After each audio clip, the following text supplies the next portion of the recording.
milhão. MDI Talks, ativando vozes, revelando histórias, gerando impacto.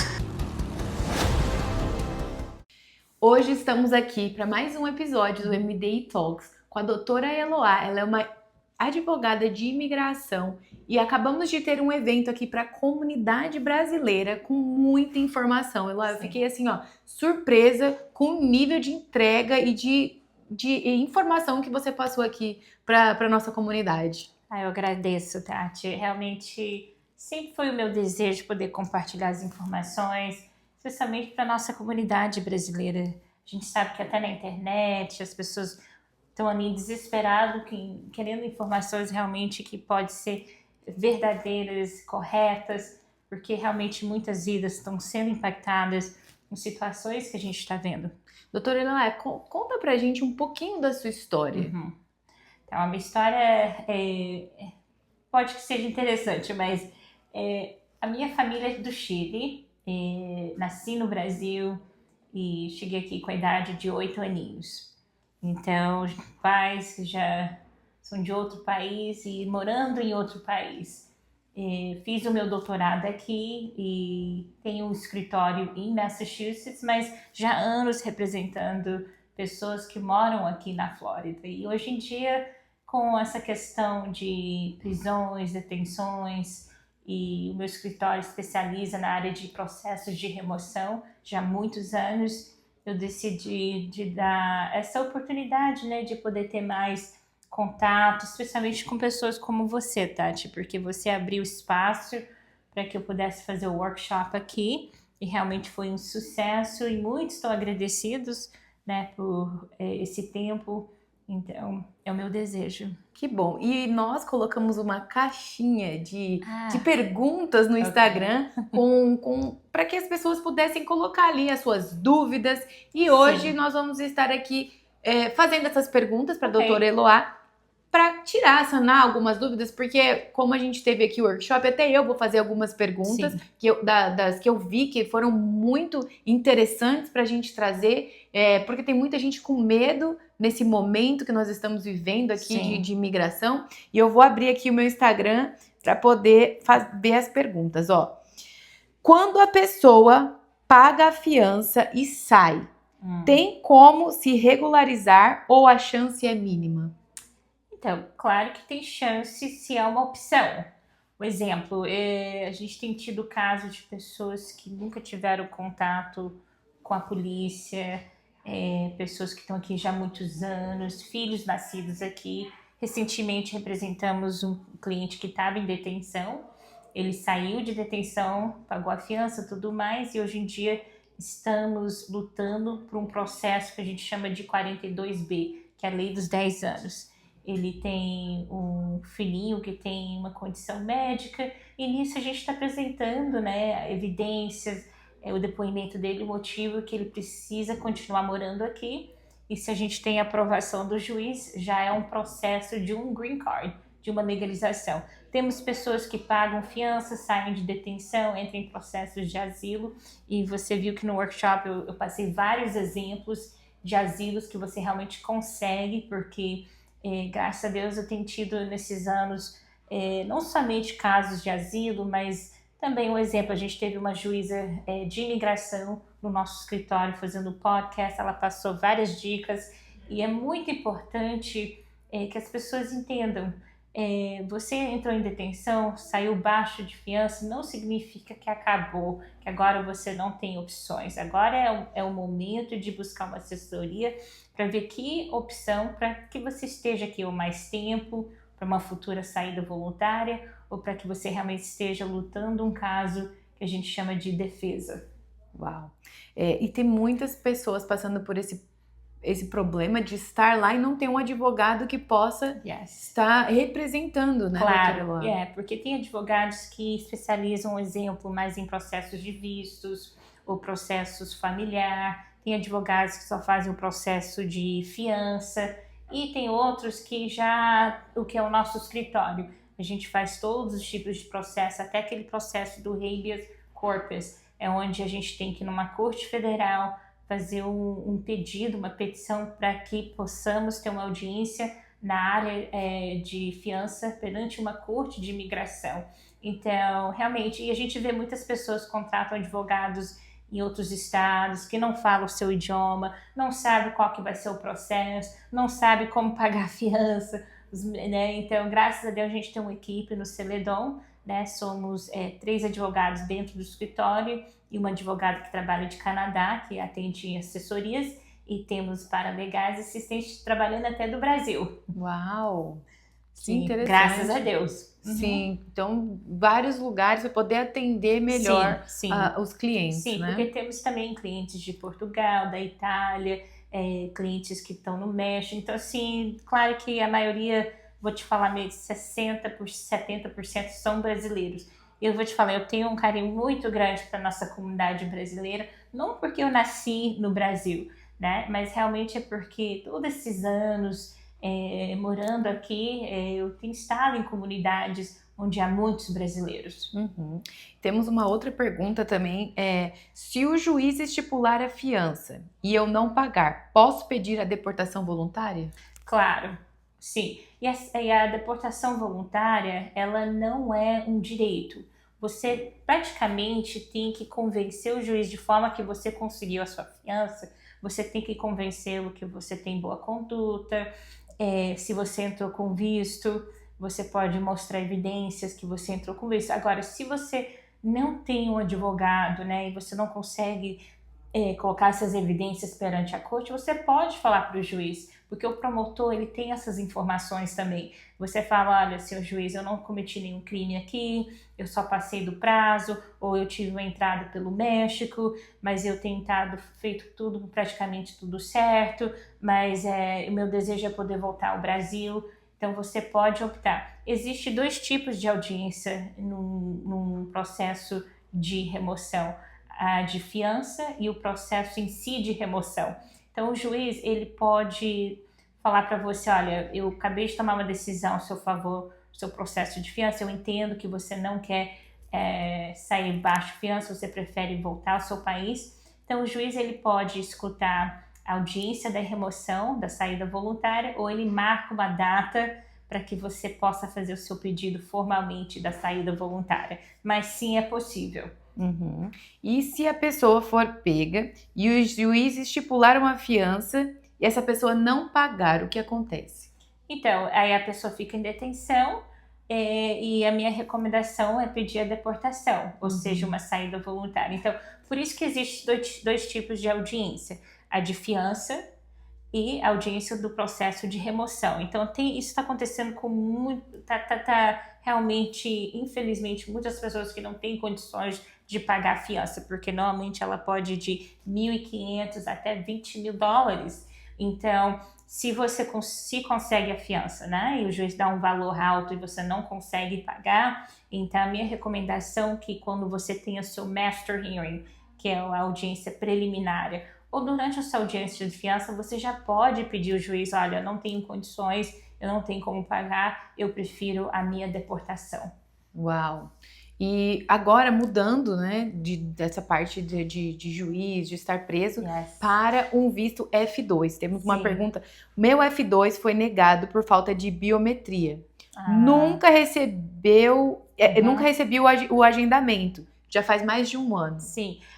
Então é importante fazer um FOIA e pedir um InfoPass, que é um atendimento pessoal, e o FOIA vai mostrar realmente. E o que a gente faz no escritório é uma comunicação direta com o USCIS. Quando chega num ponto que a gente não consegue uma resposta da imigração e reabrir esse caso do F2, né, porque você pode reverter uma decisão, a gente busca atendimento que seja de um senador, de uma pessoa que está conectada com a imigração, para que você tenha uma chance de consertar isso, porque a questão de biometria é muito sério. Você não compareceu, se você não tem como comparecer, você tem que remarcar. E se você não comparece, você realmente, o seu caso, eles fecham.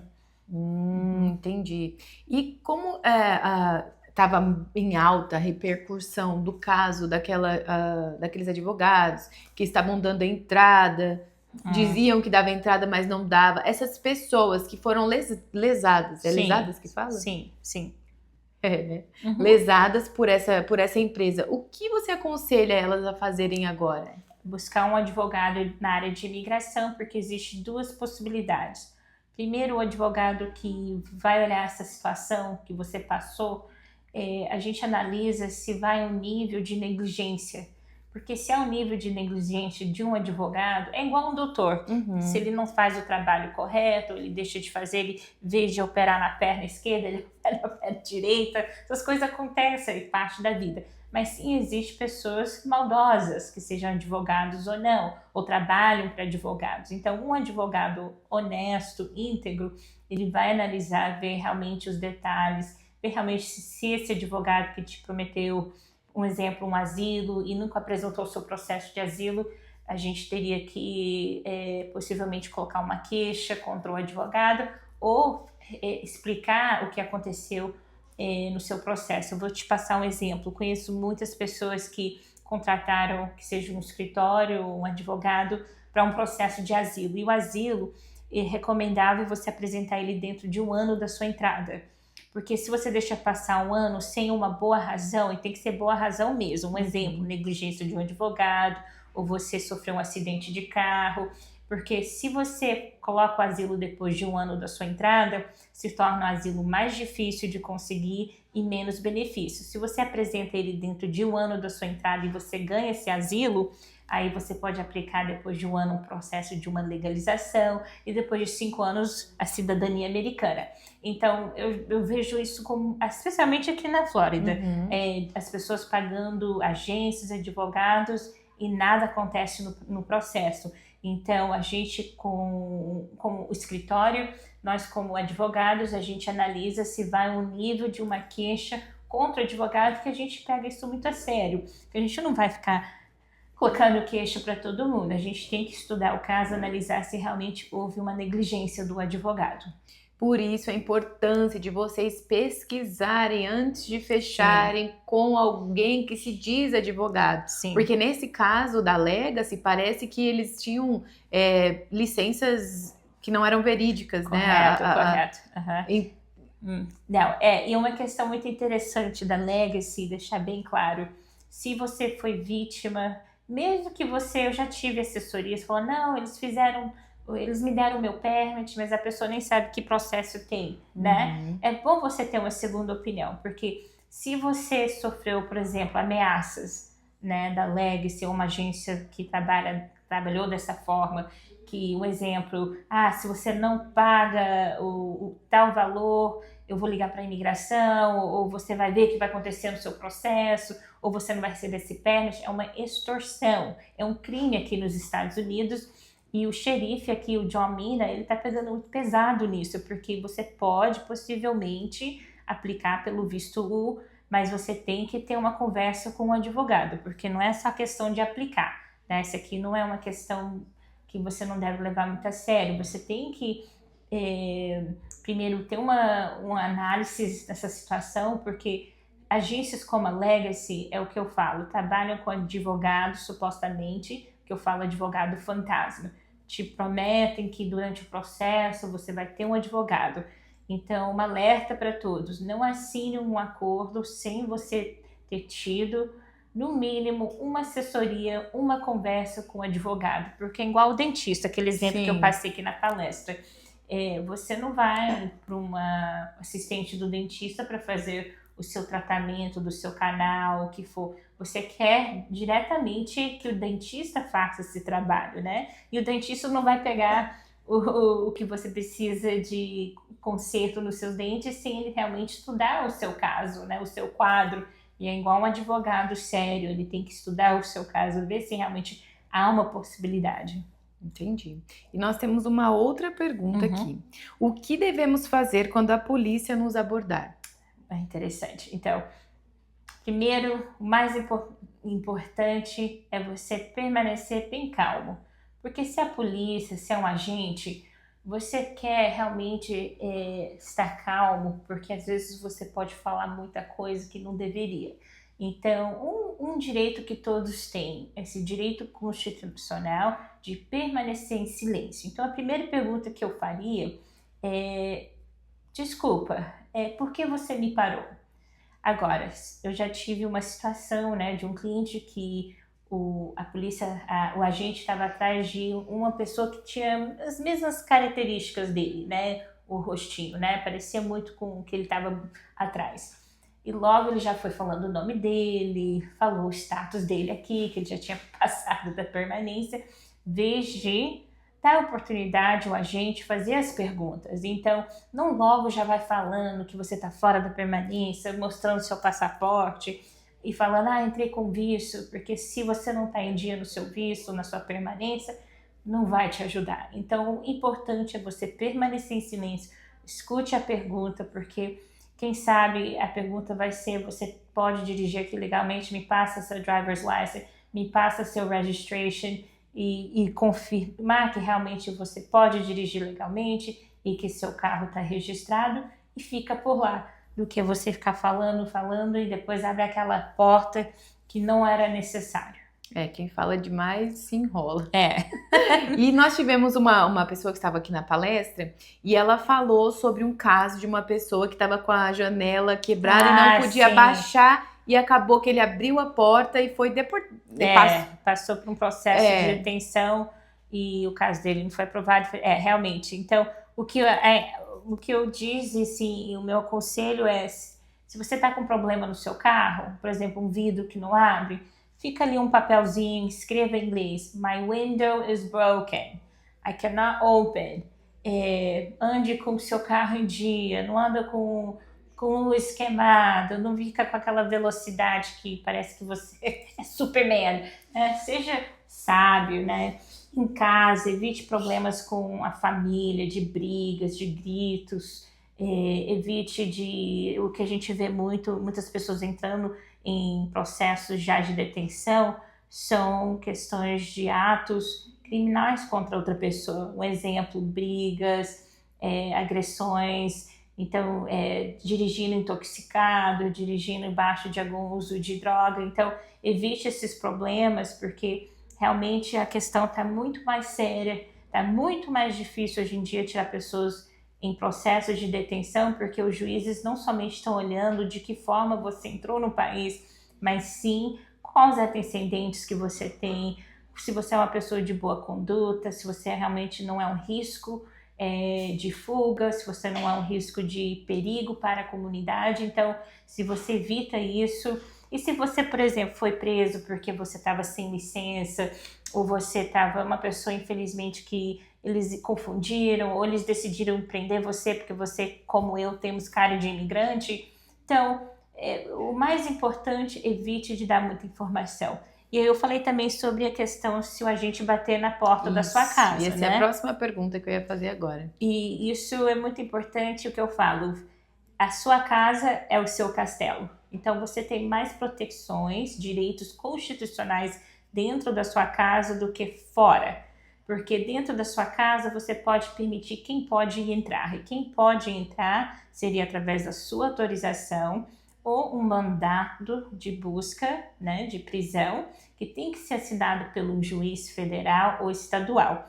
E nesse mandato de busca tem que ter o endereço correto, o nome correto, a data que vai acontecer o ato em questão de prisão ou busca, o que for. Então, se o agente bate na porta, não logo abre a porta, pergunte quem ele está buscando, porque ele pode estar buscando outra pessoa que já morou nesse endereço, e você fala, essa pessoa não mora aqui, e se ele continua perguntando, aí você fala, não, eu tenho o direito de permanecer em silêncio. Ah, não, mas eu quero saber quem você é, desculpa, eu tenho o direito, você tem um mandato de busca. E eu passei para você, né, Tati? Eu sei que você colocou no seu Instagram um cartãozinho que a gente passa para as pessoas que são seus direitos constitucionais.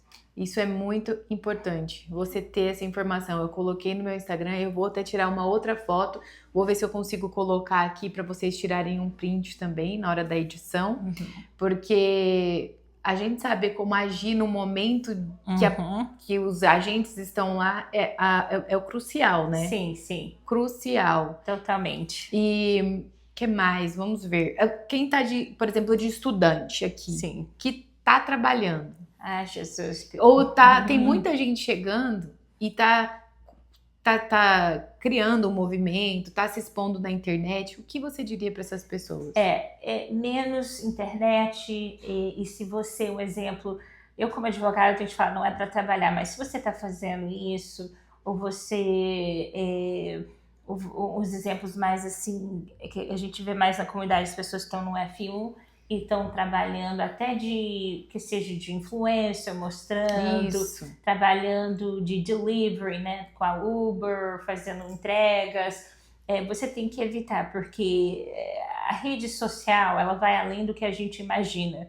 E eles têm não somente acesso a essas redes sociais, a inteligência artificial, além do que a gente conhece, né, que o Departamento de Segurança tem. Então, coloque os seus profiles, seus perfis em privado, cuidado de compartilhar onde você está, o que você está fazendo, especialmente se você já tem uma ordem de deportação, uma carta de deportação, então você tem que evitar de se estar expondo.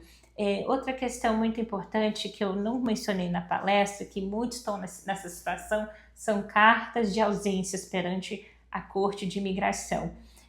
Cartas de ausências é possível consertar com um processo que chama Motion to Reopen, que é reabrir um caso.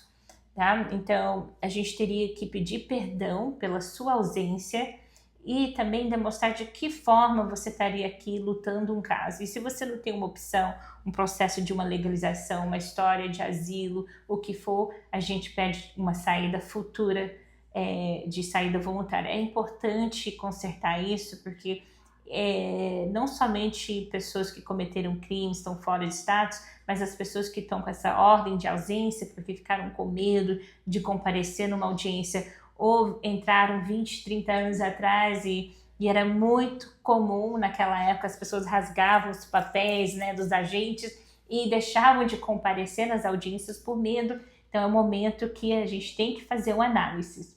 E quando a pessoa sai voluntariamente, ela tem como voltar depois de alguns anos? Ou como é que funciona?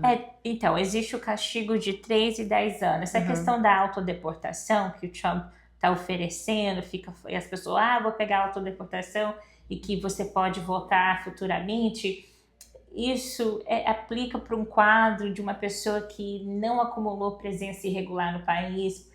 Então, se você está aqui fora de status ou você tem ordem de deportação, você não vai poder voltar aqui por muitos anos. Então, não opta por autodeportação sem ter uma conversa com um advogado para ver se realmente é a melhor opção, especialmente se você tem uma intenção de aplicar para um visto no consular, ou você tem intenção de que seja um filho aqui com 21 anos, ele vai colocar um processo para você. Se você ficou fora de status aqui, a chance que você vai ter que esperar anos se você não é elegível para um perdão. E também saiu um burburinho, não sei se já está funcionando ou não, mas os imigrantes ilegais que têm filhos, os filhos não vão mais poder ter o documento americano, ou tem muita gente saindo do Brasil, por exemplo, vindo para cá, tendo filho, e como é que vai ficar isso? Documento assim do status como cidadão? Não, gente, não, isso não é, para tirar uma cidadania, especialmente uma criança que nasceu aqui, não é uma direção política de é lei constitucional, isso é um direito que chama de birthright. Então, não. Se o seu filho nascido aqui, ele é americano. E mesmo o Trump ou nenhum outro presidente pode pôr uma lei que se a pessoa nascer aqui, ela não vai ter a cidadania. Não, porque tem que ter, por exemplo, isso está agora na Corte Suprema, né? Então, a gente vê muita coisa, né, que está ali nas notícias, vai tirar notícia. Nada, prometo. Seu filho nascido aqui, ele é cidadão. A única questão, falando de filhos nascidos aqui, se você teve entrada pelo México, você não pode ter uma legalização aqui. Só se você cai naquele caso do 42B ali, dos 10 anos. Agora, se a sua entrada foi com visto e o seu filho já completou 21, aí ele pode iniciar seu processo da legalização. Se a sua entrada foi pelo México e você tem um filho já com 21, aí você vai precisar o perdão. Por quê? Você não entrou com inspeção, é algo que as pessoas confundem. O meu filho, quando ele completar 21, eu vou poder me legalizar, mas depende muito da sua entrada. Talvez você precisar um perdão, que somente um cônjuge ou um pai, que é cidadão residente, pode passar esse perdão. A lei dos 10 anos é diferente, a criança tem que ser menor de 21, mas aí pode aplicar para pais que entraram pelo México, pais que entraram com visto, pais que entraram com documentos de entrada. Então, as possibilidades existem. E para o visto de estudante, tiveram algumas mudanças, é verdade? Não, assim, as mudanças mais, o que a gente está vendo é quando as pessoas estão perdendo esse status. Especialmente quando estão fazendo mudança de status para vistos de empregos e não cuidando do status do F1. Então, essa questão, a gente está muito preocupados, que muitos estão vendo muitos anúncios, né, de escritórios prometendo certos vistos e a pessoa ainda perde o F1. Então, cuidado com isso. Então, se a pessoa for dar entrada em um outro visto, ela tem que manter o F1 Sim, dela. É a minha recomendação. Sempre foi do começo, porque a gente não sabe se vai dar certo o processo novo, né?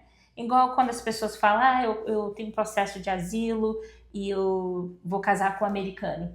Tá, você vai manter o seu processo de asilo e você vai fazer seu processo com o seu esposo americano. E a gente tem que ir até o final, o que realmente vai te dar aquele green card, e depois a gente tira outro processo. Porque se um não der certo e você tirou o outro, agora você não ficou com nada. Porque o asilo ainda é um status. Não, asilo não é um status. O asilo, ele é uma proteção que ele é bom ter, porque se você, um exemplo, o casamento não dá certo, você ainda tem o processo de asilo para você dar continuidade. É isso que eu quis dizer. Mas sim, te dá aquela oportunidade de ter um permit de trabalho, um social. Então, eu sempre recomendo, se você tem uma história de medo, uma trauma, um exemplo são abuso sexual na infância, você viveu em extrema pobreza, você foi perseguido, você foi maltratado, você teve um relacionamento muito abusivo, você teve que sair do Brasil. A gente tem casos também em questão de racismo, eu expliquei na palestra de um cliente que ele estava em detenção, e o medo dele de voltar no início, a questão do AJ atrás dele, ele devia muito dinheiro, e nisso ele não queria voltar, tá? Ele já teve várias deportações, entradas no país, e só que a única opção era um asilo, aquele mais difícil, que é o withholding of removal. E eu conversando com ele, né, isso há muitos anos atrás, a mãe dele era faxineira, e ela era negra no Brasil, então ela recebia... é uma história muito triste, a polícia batia nela e tal, então a gente usou essa história, e hoje a gente ainda usa essa história do racismo em processos de asilo para quem tem, que seja um pai negro, ou uma mãe, ou os dois, porque ainda existe discriminação até da própria polícia de realmente levar a sério as pessoas que são mais escuras, né, a proteção a proteção também da mulher. Também a gente tem estatísticas que a gente prova perante a Corte, Departamento de Asilo, que a mulher realmente tem menos proteção no Brasil do que um homem. E aqui tem uma pergunta, qual a diferença entre morar legalmente e estar em processo de regularização? Boa pergunta. Então, um exemplo, se eu entrei com visto e 10 anos depois eu conheço um americano e caso com ele, até o meu processo do Green Card estiver aprovado, eu não ajustei o meu status ainda. Eu estou ainda fora da permanência até o departamento USCIS, né, o funcionário de imigração, decidir ao meu favor, e daí eu entro no status regular, que na verdade é uma permanência, uma residência nesse país. Então agora, tem pessoas que entraram, tá em dia em status em questão da permanência, casam e entram em processos de legalização, que eu falo que tem que ter cuidado quando você vai entrar com um processo assim, porque eles podem te acusar de dupla intenção, né, que você entrou com visto para casar com alguém e agora você está aqui em processo de casamento. Tem que ter uma estratégia para isso, e é possível ainda fazer esses processos. Então, daí a pessoa ainda está dentro do status, mas com processo de legalização, porque ela não saiu da permanência. Outro exemplo, a pessoa que entrou pelo México nunca vai ter um status legal aqui até ela consertar, porque ela já entrou de forma irregular no país. Como ela invadiu, né? Ela invadiu o país. E para quem tem empresa aqui, consegue se legalizar através da própria empresa? Só se tem status regular. né? Existem empresas que, visto que você mesmo pode ser seu próprio sponsor. Agora, você também pode, você tem empregados, ou você tem uma habilidade, né? Que é o visto O, né? O que realmente é um dos vistos que a gente mais, assim, que eu gosto de... Se eu vejo uma pessoa com habilidades, uma profissão, com reconhecimento, sim, é possível. E quais são as opções de visto para quem deseja abrir uma empresa aqui nos Estados Unidos? Então, existe vistos de, por exemplo, o L1, que é o visto de transferência de agência. Por exemplo, se você tem uma empresa no Brasil, você pode trazer ela aqui. A gente, nos processos assim, de vistos, a gente vê também o EB3, quando a pessoa ela já tem...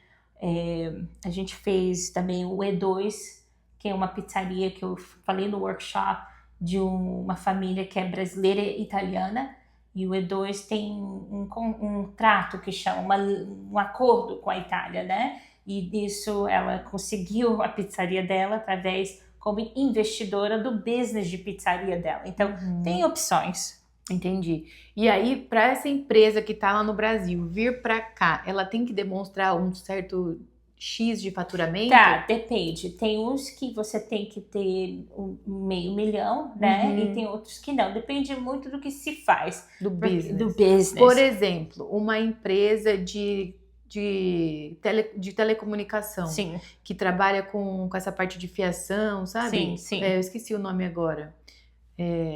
Mas, enfim. Tem que... Isso é qualquer processo, mas nesses processos onde você quer abrir um negócio aqui, tem que ver também o que você tem de econômico, né, das suas finanças, porque não é só, eu quero abrir uma empresa aqui, né, você tem que demonstrar o que você vai investir aqui, não é o dinheiro que você está tirando do que você usa para pagar suas compras, o seu aluguel, a sua casa. Então, os números, ele pode ser, mas tem que ser bem explicado. Entendi. Doutora Eloá, quero agradecer por você ter se disponibilizado para estar aqui com a gente, para estar respondendo a algumas perguntas. E eu quero que você deixe onde que as pessoas podem te encontrar. Sim. Claro, então, o escritório atende em todo o país. Também temos clientes fora do país e o escritório atual está localizado em Massachusetts. Você pode entrar no Celedon Law, ali você vai ver, né, a nossa conta, tudo mais, no Facebook também do Celedon Law, e o número que você pode entrar em contato, porque até o final desse mês estamos oferecendo assessorias gratuitas até final de junho. Então, se você está precisando uma orientação ou você quer falar algo que você acha que deve, né, ver se tem uma opção, agora é o momento. Somos 3 advogados dentro do escritório e a doutora Rita que atende assessorias de remote, por vídeo. Então, você pode entrar em contato, vamos estar felizes em poder atendê-los. E qual o número que eles podem ligar? 508-573-3170. E eu vou colocar aqui o Instagram, o Facebook, todas as informações aqui na legenda para que vocês possam encontrar ela. Quero agradecer mais uma vez, foi uma honra te receber aqui, uma honra receber você aqui na Montoro Academy para passar essa informação para a comunidade, porque a gente está aqui para servir. Sim. E foi lindo, foi assim, para mim, foi uma das melhores advogadas que eu já escutei até hoje. Porque realmente você trouxe casos que aconteceram. Sim. Fizemos um mini teatrozinho ali. Sim, eu achei incrível, porque as pessoas aprendem muito quando vê o que realmente pode acontecer. E eu vou colocar aqui o cartãozinho também com as informações. Obrigada. Que linda. Caiu. Erros de gravação. Thank you. Eu agradeço.